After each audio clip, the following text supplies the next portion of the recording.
जरा सोचो, अगर आप एक व्हाइट विंग्ड और एक डार्क विंग्ड मोथ को सेम ट्री ट्रंक पर बिठा दो, तो कौन ज्यादा सर्वाइव करेगा? बाय नेचुरल सिलेक्शन का एक बहुत ही इंटरेस्टिंग रियल एग्जांपल है इंग्लैंड के मोथ का स्टोरी। 1850s के टाइम पर जब इंडस्ट्रियलाइजेशन नहीं हुआ था, साइंटिस्ट ने मोथ का कुछ कलेक्शन किया। उस टाइम पर व्हाइट विंग्ड मोथ ट्रीज पर ज्यादा मिलते थे और डार्क विंग्ड या मिलेनाइज्ड मोथ कम हुआ करते थे। क्यों? क्योंकि उस टाइम पर ट्री ट्रंक के ऊपर व्हाइट लाइकेन का ग्रोथ हुआ करता था और इस व्हाइट बैकग्राउंड के साथ में white winged moth easily camouflage हो जाती थी और प्रेडेटर उन्हें स्पॉट नहीं कर पाते थे। लेकिन जो डार्क विंग्ड मोथ थी वो इजिली आइडेंटिफाई हो जाती थी और इसे प्रेडेटर खा लेता था। इन 1920 के बाद जब दोबारा कनेक्शन हुआ तो रिजल्ट बिल्कुल उल्टा निकला। अब डार्क विंग्ड मोथ का नंबर बहुत ज्यादा था जबकि व्हाइट विंग्ड मोथ बहुत कम संख्या में मिले। तो क्या हुआ इस बीच? इंडस्ट्रियलाइजेशन की वजह से पोल्यूशन बढ़ा और स्मोक और सूट की वजह से जो ट्री ट्रंक थे वो बिल्कुल डार्क हो गए, है ना? लाइकेन खत्म हो गए और जब व्हाइट विंग मोथ इस कॉन्ट्रास्टिंग बैकग्राउंड पर बैठा तो वो इजीली प्रेडेटर के लिए सीन हो गया और उसे प्रेडेटर खा लिए। वहीं दूसरी तरफ जो डार्क विंग्ड मोथ थे उनके लिए अभी बैकग्राउंड कैमोफ्लेज हो गया, है ना? बैकग्राउंड के साथ वो ब्लेंड हो गया, इस वजह से वो इजीली सीन नहीं हो पाया, विजिबल नहीं हो पाया और वो सेफ रह गया। क्लियर एग्जाम्पल है कि predator will spot a moth against contrasting background और वही ऑर्गेनिज्म ज्यादा सर्वाइव करते हैं जो इन्वायरमेंट के अकॉर्डिंग बेटर एडेप्टेड होते हैं। जैसे पहले व्हाइट विंड मोथ सर्वाइव किया लेकिन बाद में एनवायरनमेंट किसके अकॉर्डिंग हो गया, किसकी फेवरेट के अकॉर्डिंग हो गया? वो हो गया डार्क मोथ के अकॉर्डिंग, तो वो ज्यादा सर्वाइव किया।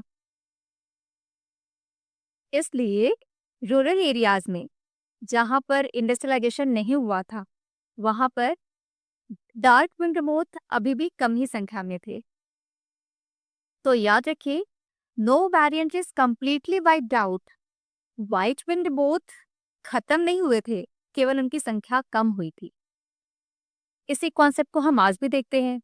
हर्बिसाइड और पेस्टिसाइड के एक्सेस यूज से रेजिस्टेंट वैरायटीज बहुत जल्दी सेलेक्ट हो जाती हैं। होता क्या है, जब फार्मर्स बहुत ज़्यादा पेस्टिसाइड हर्बिसाइड का यूज़ करते हैं तो शुरू शुरू में तो लगभग सारे इंसेक्ट मर जाते हैं, लेकिन हर पॉपुलेशन में कुछ इंसेक्ट्स नेचुरली रेजिस्टेंट होती हैं, वो बचे रहते, वो बच जाते हैं और अब वो बचे हुए इंसेक्ट्स अपने जिनको इनहेरिट करते हैं।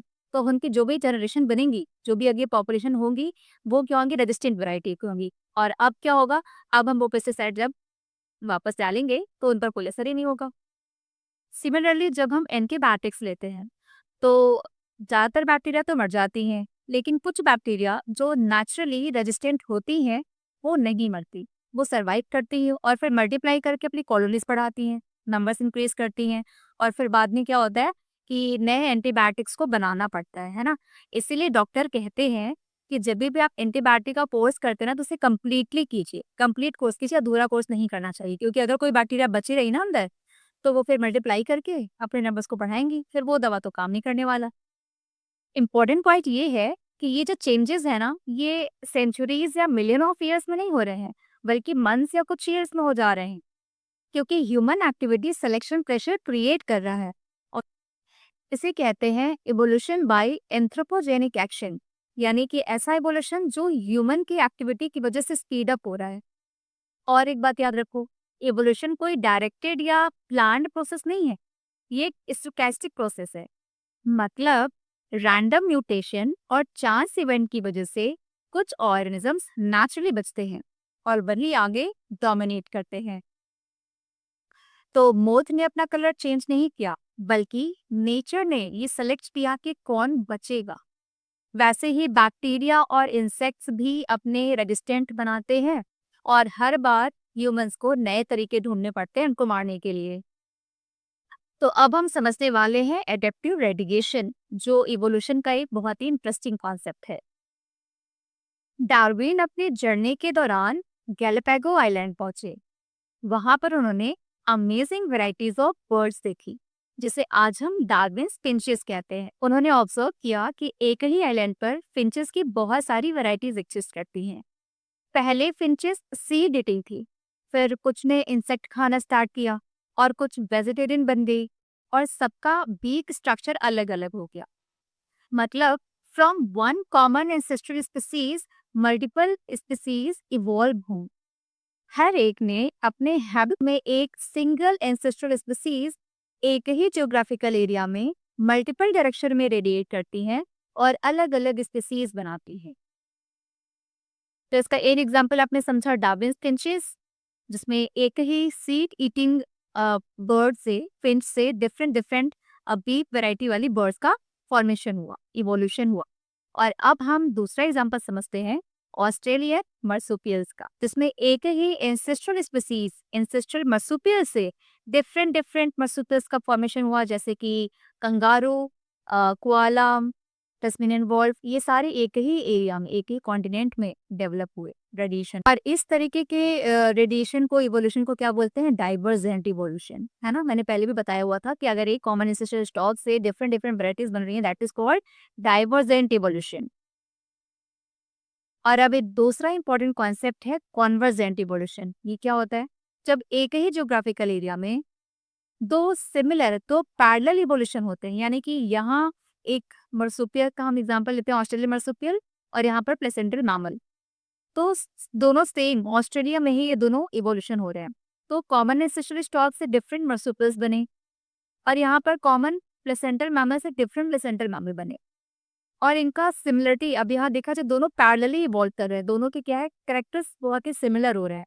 तो ये बीच में क्या बन रहा है बेटा? सिमिलरिटी शो कर रहे हैं, तो that is called convergent evolution. तो जब पैरेलल इवोल्यूशन होता है, एक ही ज्योग्राफिकल एरिया में दो इवोल्यूशंस होते हैं साथ में, तो वो कैसा रिलेशन शो करते हैं? वो कॉन्वर्जेंट इवोल्यूशन को शो करते हैं।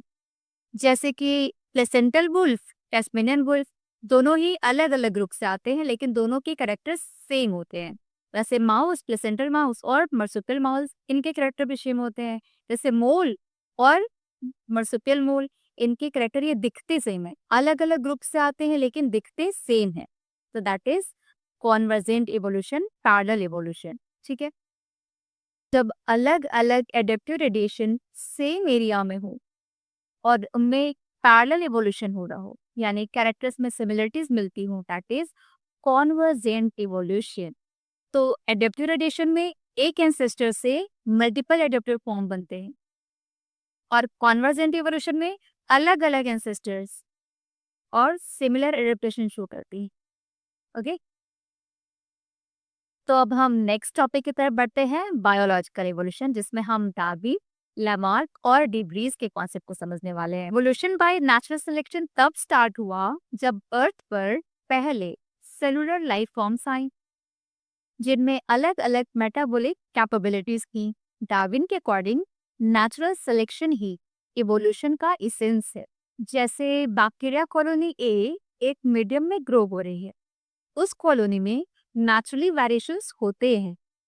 कुछ बैक्टीरिया एक कंपोनेंट को इजीली यूटिलाइज करते हैं और कुछ नहीं।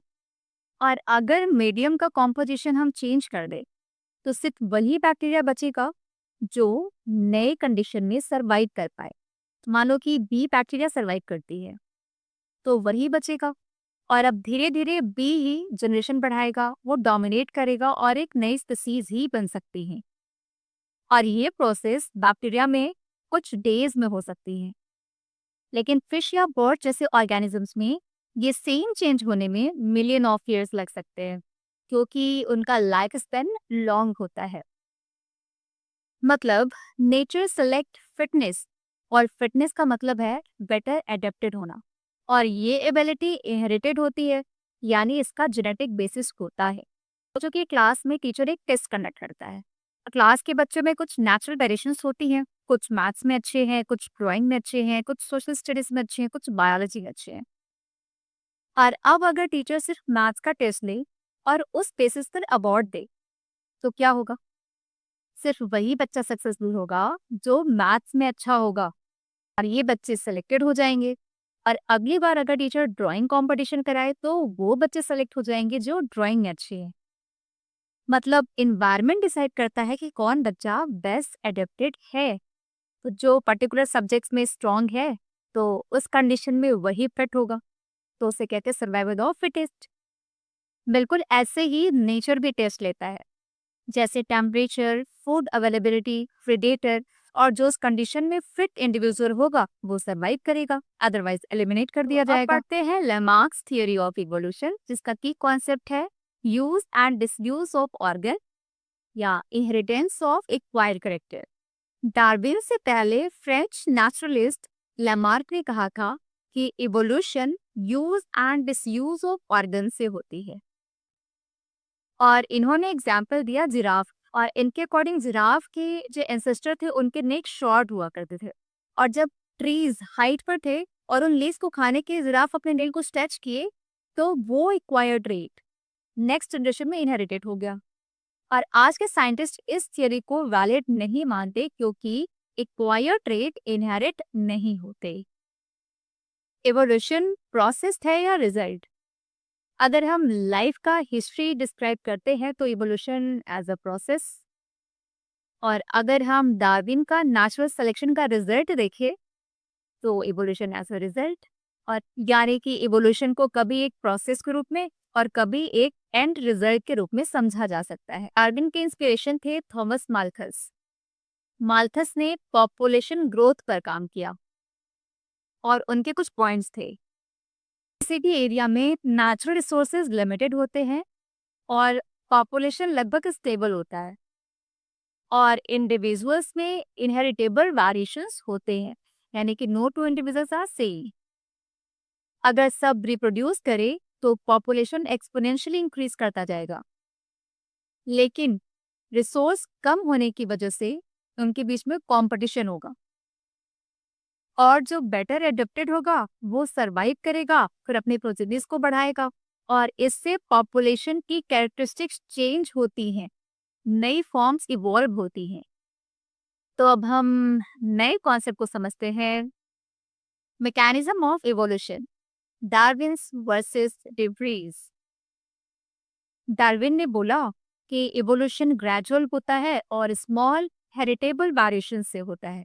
वही डिब्रीज ने बोला कि इवोल्यूशन का रीजन म्यूटेशन है, ना कि स्मॉल स्मॉल ग्रेजुअल चेंजेस। तो ह्यूगो डिब्रीज ने म्यूटेशन थियरी दिया। तो म्यूटेशन क्या है? सडन रैंडम लार्ज चेंजेस जो कि डायरेक्शन लेस होता है, और कभी कभी सिंगल स्टेप लार्ज म्यूटेशन हो गया तो न्यू स्पीसीज का फॉर्मेशन होता है, जिसे हम साइटेशन ही कहते हैं। Single step large mutation is called saltation. Hugo de Vries ने इवनिंग प्राइमरोज में कुछ ऐसे ही रैंडम चेंजेस देखे। Evening primrose Oenothera lamarckiana. Hugo de Vries ने इवनिंग प्राइमरोज की को ऑब्जर्व किया और उनमें कुछ वेरिएशंस को देखा।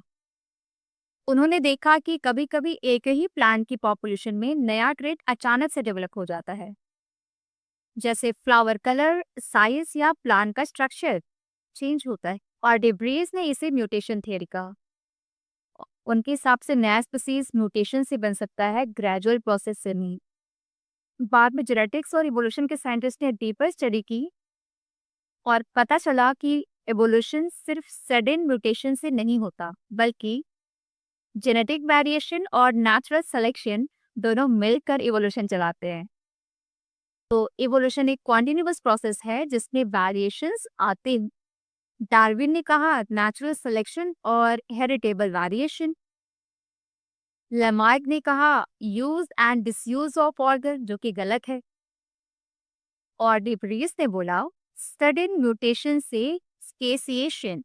और मॉडर्न जेनेटिक्स ने सबको मर्ज करके एक क्लियर पिक्चर दिया। सोचो अगर एक बड़ी सी जार में रेड एंड ब्लू बॉल्स है, रेड को हम कैपिटल ए से रिप्रेजेंट कर रहे हैं, ALE, and blue small ALE। अगर हम इसको डिस्टर्ब ना करें, ना हमें इस जार में कुछ डाला, ना कुछ निकाला, और ना ही ये जार गिरा, हमने इसको डिस्टर्ब नहीं किया, तो इसका जो रेशियो है वो कांस्टेंट ही बना रहेगा, है ना? तो यही है हार्डी वीनबर्ग प्रिंसिपल, और यह हम पढ़ने जा रहे हैं। तो हार्डी वीनबर्ग प्रिंसिपल जेनेटिक्स और इवोल्यूशन का एक बहुत ही इंपॉर्टेंट कॉन्सेप्ट है। ये प्रिंसिपल हमें बताता है कि किसी भी पॉपुलेशन में एलील फ्रीक्वेंसी कांस्टेंट रहती है यदि कोई एक्सटर्नल फैक्टर इसे इफेक्ट ना करे। Means in the absence of evolutionary forces or external factors, the allelic frequency of a population remains constant generation after generation. मतलब एक पॉपुलेशन में जितने भी अलील्स और जीन्स हैं वो सब मिल करके बनाते हैं जेनेटिक पूल, और जनरेशन आफ्टर जनरेशन ये जो जेनेटिक कॉन्स्टिट्यूशन है वो इक्विलिब्रियम में बनी रहती है, यानी कांस्टेंट बनी रहती है। This is called genetic equilibrium. अगर एक डिप्लॉयड पॉपुलेशन है जिसमें दो अलील्स हैं, अलील ए एंड अलील स्मॉल ए, तो ऑब्वियस है कि P plus q is equal to 1, this is genetic equilibrium. और अब अगर रैंडम मेटिंग हो तो frequency of homozygous genotype A कितना हो जाएगा, पी स्क्वायर, और वैसे ही frequency of homozygous recessive allele कितना होगा, क्यू स्क्वायर, और फ्रीक्वेंसी ऑफ ए हेट्रोजाइगस क्या हो जाएगा, 2pq। सो टोटल इक्वेशन बनता है p square plus q square plus 2pq is equal to 1। सोचे पॉपुलेशन में एक डोमिनेंट अलील की फ्रीक्वेंसी है 0.6 और एक रिसेसिव अलील की फ्रीक्वेंसी है 0.4, तो पॉसिबल जीनोटाइप फ्रीक्वेंसीज क्या होंगी। तो होमोजाइगस डोमिनेंट जो जीनोटाइप की फ्रीक्वेंसी है ए यानी कि p square that is equal to 0.6 का स्क्वायर 0.36। वही रिसेसिव जीनोटाइप की फ्रीक्वेंसी हो जाएगी 0.4 का स्क्वायर 0.16। अब अगर रियल पॉपुलेशन में ऑब्जर्व फ्रीक्वेंसी एक्सपेक्टेड वैल्यू से डिफरेंट आती है तो हार्डी-वीनबर्ग इक्विलिब्रियम डिस्टर्ब माना जाता है, और ये डिस्टर्बेंस ही बताता है कि इवोल्यूशन हो रहा है।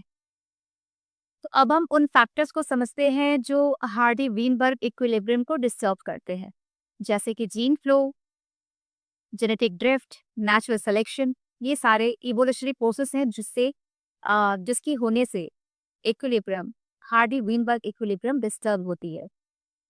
जीन माइग्रेशन, जब एक पॉपुलेशन के इंडिविजुअल्स दूसरे पॉपुलेशन की तरफ माइग्रेट करते हैं तो या तो किसी पॉपुलेशन में कुछ ऐड होते हैं या कहीं से कुछ लूज करते हैं।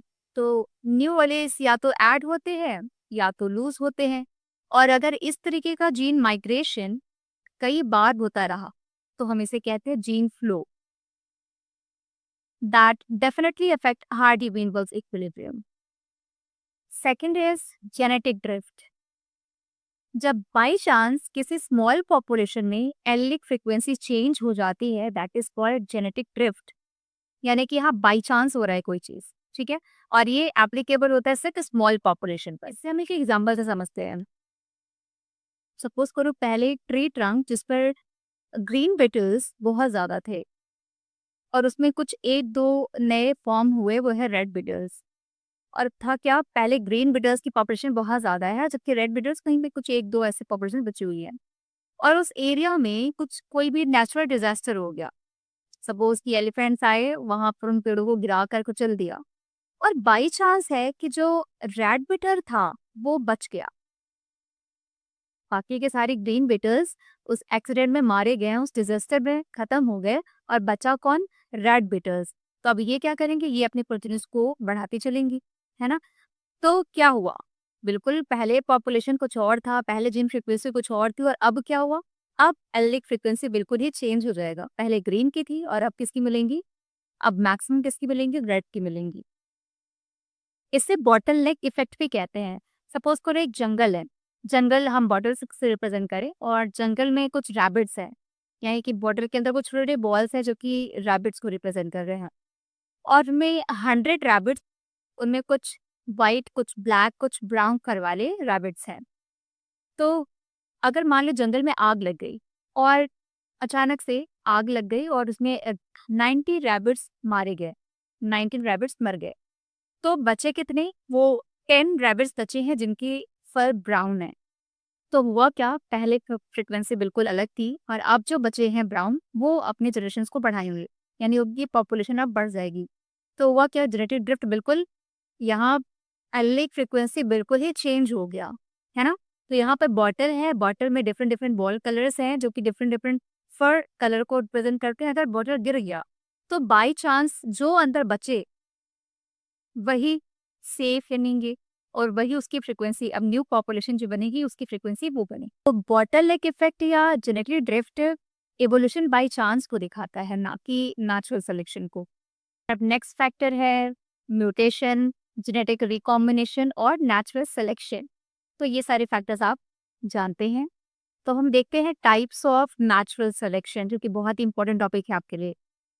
तो 3 टाइप ऑफ नेचुरल सिलेक्शंस होते हैं। First is stabilising selection, second है directional selection and third is destructive selection.